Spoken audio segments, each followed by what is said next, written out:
গল্পের শুরু হয় 2010 সালে। এখানে আমরা সিআইএ এজেন্ট ম্যাথিউ আর এমিলিকে দেখতে পাই। তারা একটা সিক্রেট মিশনের প্রস্তুতি নিচ্ছিল। তাদের লক্ষ্য ছিল গোর নামের এক ইউরোপীয় সন্ত্রাসীর বাড়িতে ঢোকা। সে সময় গোর তার ছেলের 8ম জন্মদিন উদযাপন করছিল। সেখান থেকে তাদের আইসিএস চুরি করতে হবে, যার মাধ্যমে বিশ্বের গুরুত্বপূর্ণ সিস্টেমগুলো নিয়ন্ত্রণ করা যায়। মিশনে যাওয়ার আগে এমিলি লুকিয়ে একটি প্রেগন্যান্সি টেস্ট করে। এদিকে ম্যাথিউ তাকে তাড়াতাড়ি প্রস্তুত হতে বলেছিল। গোরের বাড়িতে পৌঁছে এমিলি ম্যাথিউকে বলে যে তার বন্দুক গাড়িতে রেখে দিতে হবে, কারণ এটা বাচ্চাদের পার্টি, গুলি চললে যে কোনো বিপদ হতে পারে। তখন তাদের বস চাক জানায় তাদেরকে ফরাসি অস্ত্র ব্যবসায়ী দম্পতির অভিনয় করতে হবে। এরপরে যখন তারা দুজন হাত ধরে ভেতরে ঢুকে, তখনই চাক বুঝে যায় তাদের মধ্যে কিছু একটা চলছে। সে বলে দুজনকে একসঙ্গে পাঠানোটা ভুল হয়েছে, তবে এমিলি জানায় তারা শুধু মিশনের জন্য অভিনয় করছে। চাক সতর্ক করে বলে ধরা পড়লে যেন আরও ভালো মিথ্যা বানিয়ে বলে। ভেতরে গিয়ে এমিলি প্রথমেই নিজের হাতে এক ধরনের কেমিক্যাল স্প্রে করে। এরপর তো গোর তার হাতে চুমু খেতেই তার ফিঙ্গারপ্রিন্ট ক্যাপচার হয়ে যায়। সেই সাথে তার কণ্ঠ এমিলির ঘড়িতে রেকর্ড হয়ে যায়।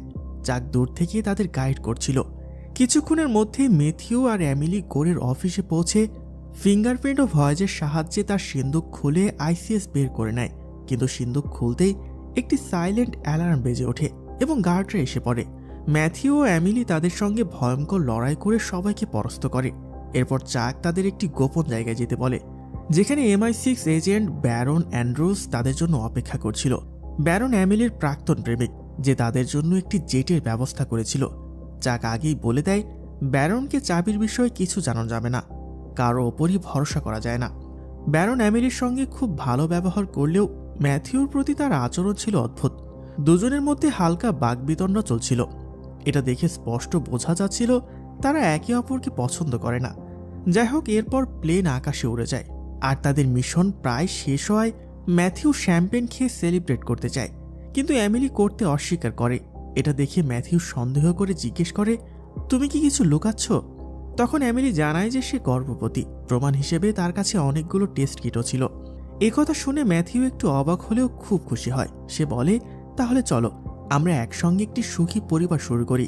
ঠিক তখনই এমিলির বমি বমি ভাব হয় এবং সে বাথরুমে যেতে চায়, কিন্তু ফ্লাইট অ্যাটেন্ডেন্ট জানায় বাথরুম নষ্ট, ভেতরে যাওয়া যাবে না। 11 ঘন্টার একটা ফ্লাইট, তাই এমন কথা শুনেই তো এমিলির কাছে খুব অস্বাভাবিক লাগে।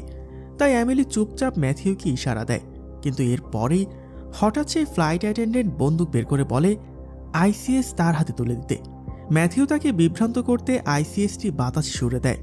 সুযোগ বুঝে এমিলি হামলা করে বন্দুক চিনে নেয়, আর সঙ্গে সঙ্গে তখন অন্য আক্রমণকারীরাও বেরিয়ে আসে। শুরু হয় ভয়ঙ্কর এক লড়াই। এই লড়াইয়ের মধ্যেই সে অ্যাটেন্ডেন্ট বন্দুক রিলোড করে গুলি চালাতে গেলে ম্যাথিউ তাকে ধাক্কা দেয়, ফলে গুলি লক্ষ্যভ্রষ্ট হয়ে সরাসরি পাইলটে লাগে। প্লেন দ্রুত নিয়ন্ত্রণ হারাতে শুরু করে। এরপর অ্যাটেন্ডেন্ট প্যারাশুট আর আইসিএস নিয়ে পালাতে যায়। ঠিক তখনই প্লেন পাহাড়ে ধাক্কা খায় এবং সে বাহিরে ছিটকে পড়ে। প্লেন পুরোপুরি বিধ্বস্ত হওয়ার পথে। বাঁচতে হলে যে কোনোভাবে এখান থেকে বেরোতেই হবে। ম্যাথিউ শেষ প্যারাশুটটি এমিলিকে পরিয়ে দিয়ে বলে যে বাচ্চা আর নিজের খেয়াল রেখো, কিন্তু এমিলি তাকে ছেড়ে যেতে রাজি না। সে ম্যাথিউর কোমরে পা জড়িয়ে প্যারাশুট খুলে দেয় এবং দুজনে কোনো মতে প্রাণে বেঁচে যায়। মাটিতে নেমে তারা সিদ্ধান্ত নেয় যে এজেন্ট হয়ে সাধারণ জীবনযাপন সম্ভব নয়, তাই তারা আর এরকম ঝুঁকিপূর্ণ জীবন কাটাবে না। এদিকে এত বড় বিস্ফোরণের পর সবাই ভাববে তারা মারা গেছে, তাই তারা নিখোঁজ হয়ে যাওয়ার সিদ্ধান্ত নেয়। ম্যাথিউ বলে তারা তো কেউ নেই, তাই তার জন্য সহজ, কিন্তু এমিলিকে চিরদিনের জন্য মায়ের কাছ থেকে দূরে থাকতে হবে। এমিলি বলে সেটাও খুব একটা কঠিন নয়, কারণ এমনিতেই মায়ের সঙ্গে তার সম্পর্ক ভালো নয়। এরপর গল্প 15 বছর এগিয়ে যায়। আমরা দেখতে পাই এমিলি আর ম্যাথিউ তাদের সন্তানদের নিয়ে একটি নিরিবিলি জীবন কাটাচ্ছে। তাদের মেয়ে অ্যালিস একটু জেদি, নিজের ইচ্ছে মতো চলে, বাবা মায়ের কথা বেশি শোনে না। আর ছেলে লিও বেশ লাজুক, সারাদিন সে বিভিন্ন গ্যাজেট নিয়ে থাকে। স্কুলে যাওয়ার সময় এমিলি বলে রাতে সবাই মিলে সিনেমা দেখতে যাবে কিনা, কিন্তু এলিস শোনে না, বলে সে বন্ধুর বাড়িতে পড়তে যাবে। বাচ্চাদের স্কুলে নামিয়ে দিয়ে এমিলি আর ম্যাথিউ গুপ্তচরের মতো দূরবীন নিয়ে তাদের ওপর নজর রাখে। একটু পর এমিলি বলে অ্যালিস আবার সেই ছেলেটার সঙ্গে আছে। ম্যাথিউ বলে নিজের সন্তানদের ওপর গোয়েন্দাদের মতো এরকম নজর রাখা ঠিক নয়, তাদের নিজেদের মতো থাকতে দেওয়া উচিত। কিন্তু এমিলি তো কোনো মতেই থামে না। সে বলে তারা হাত ধরেছে, এমনকি চুমও খেয়েছে। ঠিক তখনই এলিস তাদের দেখে ফেলে এবং রেগে গিয়ে বলে, তোমরা এখানে কি করছো? লজ্জায় দুজন চুপচাপ গাড়ি চালিয়ে চলে যায়। রাতে এমিলি তার মেয়েকে নিয়ে অনেক অভিযোগ করতে থাকে। সে একেবারে শোনে না। তাকে বলে ঘর থেকে বেরিয়ে যেতে, শুধু খাবারটা ঠিকমতো খেয়ে নিতে। এরপর বেশ বিরক্ত হয়ে আবার বলে যে টিনেজাররা প্রচণ্ড রকম বেয়াদব। ঠিক তখনই হঠাৎ এমিলির নজর পড়ল এলিসের ব্যাগের ওপর। তার ল্যাপটপে বারবার মেসেজ আসছিল। প্রথমে এমিলি নিজেকে একটু সংযত করার চেষ্টা করলেও শেষ পর্যন্ত ল্যাপটপের কাছে চলে যায়। কিন্তু ল্যাপটপে তো পাসওয়ার্ড দেওয়া রয়েছে, তাই সে মেসেজগুলো দেখতে পারে না। ঠিক তখনই ম্যাথিউ সেখানে এসে বলল, তুমি এসব কি করছো? এসব আচরণের কারণেই তোমার মেয়ে তোমার ওপর আরও রেগে যায়। এমিলি বলল, আমার সন্দেহ হচ্ছে পড়াশোনার নাম করে সে অন্য জায়গায় গেছে। কিন্তু ম্যাট তবুও তাকে ল্যাপটপ খুলতে বাধা দেয়। ঠিক তখনই ল্যাপটপে লাগানো একটি স্টিকার খুলে যায়। সেখানে লেখা দেখে এমিলি পাসওয়ার্ড দেয়, মাম সাকস, আর সঙ্গে সঙ্গে ল্যাপটপ খুলে গেল। এটা দেখে এমিলির ভীষণ রাগ হয়ে যায়। এরপর সে মেসেজগুলো পড়ে জানতে পারল অ্যালিস কেমিক্যাল অ্যাপোক্যালিপস নামের একটি ইভেন্টে যাচ্ছে। মায়ের মুখে এই নাম শুনে লিও জানায় এটা আসলে একটি ক্লাব পার্টি, যেখানে প্রচুর ড্রাগস আর মদ চলে। একথা শুনে এমিলি আর ম্যাট এলিসের ফোন ট্র্যাক করে সে ক্লাবে পৌঁছে যায়। ক্লাবের ভেতরে তারা দেখে এলিস ভিআইপি সেকশনে নাচছে। এমিলি সরাসরি তার কাছে গিয়ে ডেকে বলল, এই মুহূর্তে তুমি আমাদের সাথে বাড়িতে যাবে। তখন কয়েকজন ছেলে এসে তাদের বুড়ো বলে ঠাট্টা করতে শুরু করে। প্রথমে তো এমিলি আর ম্যাট কিছুই বলে না, কিন্তু যখন এক ছেলে এলিসের হাত ধরে তাকে যেতে বাধা দেয়, তখন এমিলি ভীষণ রেগে গিয়ে ছেলেটার গলা চেপে ধরে দেওয়ালে আশ্রে মারে। সঙ্গে সঙ্গে ওখানে থাকা ছেলেদের সঙ্গে তাদের মারামারি শুরু হয়ে যায়। এমন পরিস্থিতি দেখে তো ম্যাটও তখন এমিলির পাশে দাঁড়ায়। দুজনে মিলে কয়েক মিনিটের মধ্যেই পুরো গ্যাংটাকে কাবু করে ফেলল এবং তাদের লিডারকেও মাটিতে ফেলে দিল। কিন্তু তখনই তারা বুঝতে পারে তাদের এই মারামারির ভিডিও রেকর্ড হয়ে গেছে। দৃশ্যটা দেখে ম্যাট তৎক্ষণাৎ একজনের ফোন নিয়ে সব ভিডিও ডিলিট করে দেয়। বাড়ি ফেরার পথে তারা স্বীকার করে যে ল্যাপটপ থেকেই তারা সব জেনেছে। আর তার মা বাবাকে না জানিয়ে এরকম জায়গায় আসার কারণে শাস্তি হিসেবে অ্যালিসকে কয়েকদিন ঘরবন্দি রাখা হলো। রেগে গিয়ে এলিস বলল, আমি এমন দূরের কলেজে পড়ব যে তোমাদের সঙ্গে আর দেখা সাক্ষাৎই হবে না। এতে এলিস আর ম্যাট দুজনেই তার উপর চিৎকার করতে লাগলো। তখন অ্যালিস বলল, তোমরা তো মিথ্যেবাদী, সত্যি করে বলো এত ভালোভাবে লড়াই করতে শিখলে কিভাবে বলো। এমিলি বলে, আমরা 1-2টা টাইকুডো ক্লাস নিয়েছিলাম। এটা শুনে অ্যালিস আরও চটে যায় আর বলে যে 1-2টা ক্লাস নিলেই এমন ফাইট করা যায়? আমাকে কি তুমি পাগল মনে করো মা? রাতের পরে এমিলি ম্যাটকে বলে সে তার পুরনো এজেন্ট জীবনকে খুব মিস করছে। ম্যাট তাকে শান্ত হতে বলে আর মনে করিয়ে দেয় তারা পরিবারের জন্যই সব ছেড়ে দিয়েছিল। তারপর মজা করে আবারও দুজন পুরনো দিনের মতো একে অপরের সঙ্গে কিছুক্ষণ লড়াই করে। অন্যদিকে অ্যালিস তো তার ভাই লিওকে বকা দিয়ে বলে যে তুই কেন ওদের আমাদের লোকেশন বললি? লিও তখন মিথ্যে বলে সে নাকি কিছুই বলেনি। এদিকে মনে মনে সে খুশি ছিল যে তার বোন বিপদে পড়েছে, মানে বাবা মা তাকে ইচ্ছে মতো বকেছে। পরদিন সকালে তাদের পুরনো বস চাক হঠাৎ তাদের বাড়িতে এসে হাজির হয়। ম্যাট অবাক হয়ে জিজ্ঞেস করলো, তুমি আমাদের খুঁজে পেলে কিভাবে? চাক বলল, তোমাদের ক্লাব ফাইটের ভিডিও তো এখন ট্রেন্ডিংয়ে আছে। এমিলি তখন তাকে তাড়াতাড়ি ঘরে ঢুকতে বলল, কিন্তু চাক জানায় সময় নেই, সরাসরি কাজের কথা বলি। সে জানায় এমিলির প্রাক্তন প্রেমিক ব্যারন ছিল একটা বিশ্বাসঘাতক। এখন সে গোরের সঙ্গে হাত মিলিয়ে তাদের খুঁজছে। সে আরও বলে যে আমি যদি এত সহজে তোমাদের খুঁজে পাই, গোরও নিশ্চয়ই এতক্ষণে লোকেশন জেনে গেছে। কিন্তু এমিলি বুঝতে পারছিল না এত বছর পর তারা আসলে কি চায়। তখন জানা যায় প্লেন ক্র্যাশের ধ্বংসাবশেষে নাকি আইসিএস পাওয়া যায়নি। গোরের ধারণা সেটাই এখনও তাদের কাছে আছে। তাই চাক তখন জানায় তোমাদের বাড়ি আর নিরাপদ নয়। ঠিক তখনই এক স্নাইপার চাকের গলায় গুলি করে। হঠাৎ অনেক গুন্ডা বাড়ির বাইরে এসে গুলি চালাতে শুরু করে। সৌভাগ্যবশত বাচ্চারা তখন স্কুলে ছিল। এমিলি আর ম্যাট দ্রুত ঘরের ভেতরে আশ্রয় নেয়, কিন্তু তারা চিন্তায় পড়ে যায় যে এই লোকেরা তো বাচ্চাদেরও ধরে ফেলতে পারে। তাই তারা দ্রুত গ্যারেজের দিকে ছুটে যায়। একটি গাড়ির অ্যাক্সিলেটরে কিছু লাগিয়ে দেয় যাতে সেটি দরজা ভেঙে বাহিরে গিয়ে সরাসরি গুন্ডাদের গাড়িতে ধাক্কা মারে। সে ফাঁকে এমিলি আর ম্যাট আরেকটি গাড়ি নিয়ে পালায়। গুন্ডারাও তাদের পিছু নেয়। রাস্তায় এমিলি বলে, আমরা কিভাবে প্রমাণ করব যে আমাদের কাছে চাবি নেই? ম্যাট বলে, রাগ করবে না তো, একটা কথা বলি। এমিলি বুঝে যায় আর বলে যে তুমি পাগল নাকি? তুমি কি সেটা নিয়েছ? আসলে ম্যাট চায়নি আইসিএস ভুল লোকদের হাতে পড়ুক, তাই সে সেটি এমিলির মায়ের বাড়িতে লুকিয়ে রেখেছিল। কারণ সেখানে নিরাপত্তা খুব শক্ত। এর মধ্যেই ভাড়াটে গুন্ডারা কাছে চলে আসে। ম্যাট ডায়েট কোক আর মেন্টোস দিয়ে একটি বোমা বানিয়ে তাদের গাড়িতে ছুড়ে মারে। ড্রাইভার নিরন্তর হারিয়ে একটি ট্রাকের সঙ্গে ধাক্কা খায়। এরপর তারা দুজনে দৌড়ে স্কুলে গিয়ে বাচ্চাদের নিয়ে আসে। হঠাৎ এমন পালাতে দেখে বাচ্চারা ভীষণ ঘাবড়ে যায়। কিছু না বুঝিয়েই এমিলি আর ম্যাট তাদের নিয়ে সরাসরি এয়ারপোর্টে পৌঁছে যায়। সেখানে বাচ্চারা প্রশ্ন করে, আমরা হঠাৎ ইংল্যান্ড কেন যাচ্ছি? এমিলি বলে, আমরা তোমাদের নানির সঙ্গে দেখা করতে যাচ্ছি। এতে এলিস আরও ক্ষেপে যায়। আমাদের নানি আছে? মা, তুমি আমাদের কত মিথ্যে বলেছ। তুমি তো বলেছিলে নানি মারা গেছে। ম্যাট তখন মাঝখানে এসে সবাইকে শান্ত করে, কারণ এখন কোনোভাবেই ঝগড়া করার সময় নেই। প্লেনে ওঠার পর এমিলি ভাবছিল বাচ্চাদের সত্যটা বলে দেওয়া উচিত, কিন্তু ম্যাট বলল, এখন না, কিছুদিন পরে বলবো। এর পরের দিন তারা ভুয়া পাসপোর্ট নিয়ে লন্ডনে পৌঁছে যায়। প্রথমে বাসে করে তারা পার্কিং লটে যায়। গাড়ি থেকে নামার সময় ম্যাট একজন লোককে দেখিয়ে এমিলিকে সিগন্যাল দেয়। বাস থেকে নামার সময় এমিলি ইচ্ছে করে লোকটার সঙ্গে ধাক্কা খায় এবং তার চাবি চুরি করে নেয়।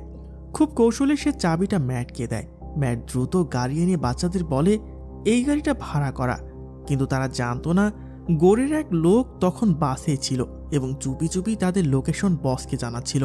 এয়ারপোর্টের ক্যামেরা সিস্টেম থেকে ব্যারনও তাদের ফিরে আসার খবর পেয়ে যায়। সে বলে, আমি 15 বছর ধরে আইসিএস খুঁজছি। সঙ্গে সঙ্গে সে তার টিমকে তাদের খুঁজে বের করার নির্দেশ দেয় এবং সহকারীকে বলে, বাচ্চাদের উপর নজর রাখো, ওরা নিশ্চয়ই কিছু না কিছু গড়বড় করবে। এদিকে গাড়ির ভেতর ম্যাট আর এমিলি দুজন বাচ্চার কাছ থেকে তাদের ফোন নিয়ে নেয়। ফোন হাতে পেয়ে এমিলি তাদের সিম কার্ডগুলো ভেঙে ফেলে, কিন্তু ঠিক তখনই গাড়ির তেল শেষ হয়ে যায়। এদিকে লিও খুব ক্ষুধার্ত ছিল, তাই কাছে একটি পেট্রোল পাম্পে তারা গাড়ি থামায়। ম্যাট তেল ভরতে লাগলো আর বাচ্চাদের কিছু টাকা দিয়ে বলে, ভেতরে গিয়ে কিছু খেয়ে এসো। ভেতরে ঢুকে দুই ভাই বোন কথা বলতে লাগে। অ্যালিস বলে, দেখেছো, আমাদের পাসপোর্টগুলো নকল। তখন তাদের মনে সন্দেহ জাগে, হয়তো তাদের বাবা মা আসলে অপরাধী, তাই দেশ ছেড়ে পালাচ্ছে। ঠিক তখন অ্যালিস বুঝতে পারে তার ভাইয়ের গেমিং ডিভাইসেও ইন্টারনেট আছে। সে বলল, পাসপোর্টে আমি একটা নাম দেখেছি, জেফ্রি বেকার। খোঁজ করো তো সে কে। লিও একটু সার্চ করে জানালো জেফ্রি বেকার নামের লোকটা 1952 সালে মারা গেছে। এতে বাচ্চাদের বাবা মায়ের উপর সন্দেহ আরও বেড়ে গেল। এদিকে বাইরে ম্যাট আর এমিলি কি করবে ভাবছিল। এমন সময় গোরের গুন্ডারা সেখানে পৌঁছে গেল। একই সঙ্গে ব্যারনের কাছেও তাদের লোকেশন চলে যায়। ম্যাট আর এমিলি দেখে তাদের ঘিরে ফেলা হচ্ছে। হামলা শুরু হওয়ার আগে ম্যাট পেট্রোল পাম্পের নলটার সামনে আগুন ধরিয়ে শত্রুদের দিকে আগুন ছুটতে লাগলো। এমিলিও একটি অস্ত্র তুলে নিয়ে মারধর শুরু করলো। বাচ্চারা হতভম্ব হয়ে দেখছিল তাদের বাবা মা একেবারে জেমস বন্ডের মতো লড়ছে, একের পর এক শত্রু নামিয়ে দিচ্ছে। লড়াই শেষ হতেই ম্যাট দ্রুত বাচ্চাদের গাড়িতে বসালো। এমিলি দেখে এক গুন্ডা তাদের দিকে গুলি ছোড়ার প্রস্তুতি নিচ্ছে। সে সঙ্গে সঙ্গে গাড়ি রিভার্স করে তাকে চাপা দিল। বাচ্চারা আরও ভয় পেয়ে গেল। এলি জিজ্ঞেস করলো, ওই লোকটা কে ছিল? তুমি ওর সঙ্গে এমন কেন করলে? আর সে আমাদের উপর গুলি বা চালাচ্ছিল কেন? এখন এলিসের দৃঢ় বিশ্বাস হয়ে যায় তার বাবা মা নিশ্চয় সন্ত্রাসী। ঠিক তখন ব্যারন তার টিম নিয়ে সামনে দিয়ে যাচ্ছিল। তাদের দেখে সে ড্রাইভারকে গাড়ি ঘোরাতে বলল, কিন্তু এর মধ্যে ম্যাট একটি ট্রাকের চেন ছিঁড়ে দেয়। ভারী ভারী পাইপ রাস্তায় পড়ে গেল। সে ট্রাকের টায়ারেও গুলি করল, ফলে ট্রাকটি কাত হয়ে পুরো রাস্তা পুরোপুরি বন্ধ হয়ে গেল। ব্যারন রেগে যাওয়ার কারণে তারা আবারও তার হাত থেকে পালিয়ে গেছে। গাড়ির ভেতরে বাচ্চারা বারবার এসব কিছুর কারণ জিজ্ঞেস করতে লাগলো। শেষ পর্যন্ত ম্যাট সব সত্য বলে দেয়। তারা দুজনই আগে সিআইএ এজেন্ট ছিল, মানে গুপ্তচর। লিও খুশি হয়ে বলল, পাপা, তাহলে তুমি কি সিডনির বাবাকে মারতে পারবে? আর কর্নারের বাবাকে? স্কুলের সব বাবাকেই? ম্যাট হেসে বলল, হ্যাঁ, আমি সবাইকে মারতে পারি, তবে একসঙ্গে নয়। অ্যালিসও এতে বেশ ইমপ্রেস হলো, কিন্তু এমিলি বাচ্চাদের ধমক দিয়ে বলল, তোমরা অনলাইনে গেলে কেন? লিও বলল, আমি তো শুধু গেমিং ডিভাইস দিয়ে গুগল করেছিলাম।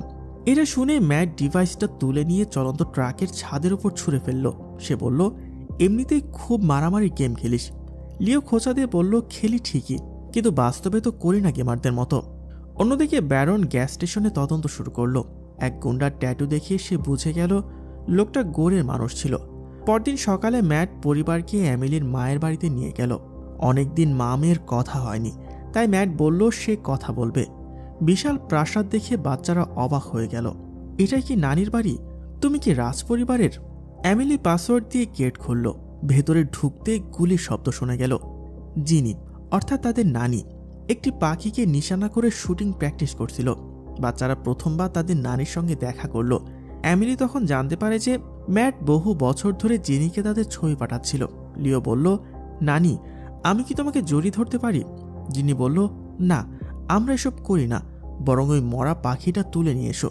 ওই মহিলার ভেতরের ম্যানশনটা আরও রাজকীয় ছিল, চারদিকে কেমন যেন অর্থ আর প্রাচুর্যের ছোঁয়া। ম্যাট দ্রুত আইসিএস নিয়ে বেরোতে চাইল, কিন্তু জিনি বলল, কিছুক্ষণ থাকো। তখনই সেখানে এক লোক প্রবেশ করে, আর ইনি হলেন জিনির বয়ফ্রেন্ড নাইজেল। তারা সবার সামনে চুমু খেতে লাগলো। দেখে সবাই একটু অবাক হলো। ম্যাট নাইজেলকে বলল, আপনি বাচ্চাদের বাড়ি ঘুরিয়ে দেখান, আমি জিনির সঙ্গে কথা বলি। এদিকে ব্যারন লিওর ফেলে দেওয়া গেমিং ডিভাইস ট্র্যাক করছিল। শিগগিরই সে বুঝে যায় তাকে ভুল পথে চালিত করা হয়েছে। তখন তার অ্যাসিস্ট্যান্ট জানায় চুরি হওয়া গাড়িটা ট্র্যাক করা গেছে, আর সেটি এই বিশাল ম্যানশনের ভেতর ঢুকেছে। তখন রেকর্ড দেখে জানা গেল এটা জিনির বাড়ি, যিনি একসময় বিখ্যাত MI6 এজেন্ট ছিলেন। ব্যারন বলল, বাড়ি সার্চ করতে বিশেষ অনুমতি লাগবে। এরপর ফাইল দেখে সে জানতে পারে যে এমিলি জিনির মেয়ে, কিন্তু এই কথাটা সে কাউকে বলে না। ভেতরে নাইজেল বাচ্চাদের তার গ্যাজেট দেখাচ্ছিল। সে বলল সেও গুপ্তচর হওয়ার ট্রেনিং নিচ্ছে, কিন্তু এলিস এসব নিয়ে মোটেই আগ্রহী না, তাই সে বাইরে চলে আসে। নিচে ম্যাট জিনিকে জানায় আইসিএস সে তার বাড়ির এক অংশে লুকিয়ে রেখেছে। এটা শুনে জিনি খুব রেগে যায়। সে বলল, শেষমেশ তুমি বিপদ আমার বাড়িতে নিয়ে এসেছো। এমিলি তখন বলল, মা, একবার অন্তত নিজের স্বার্থ ভুলে যাও। তুমি কখনো আমার খেয়াল রাখোনি, পড়াশোনার জন্য আমাকে সুদূর আমেরিকায় পাঠিয়েছিলে। এরপর যেদিন আমি গর্ভবতী হলাম সেদিনই ঠিক করেছিলাম আমার সন্তানদের তোমার মতো করে মানুষ করব না, আমি তাদের একজন কেয়ারিং মা হয়ে উঠব।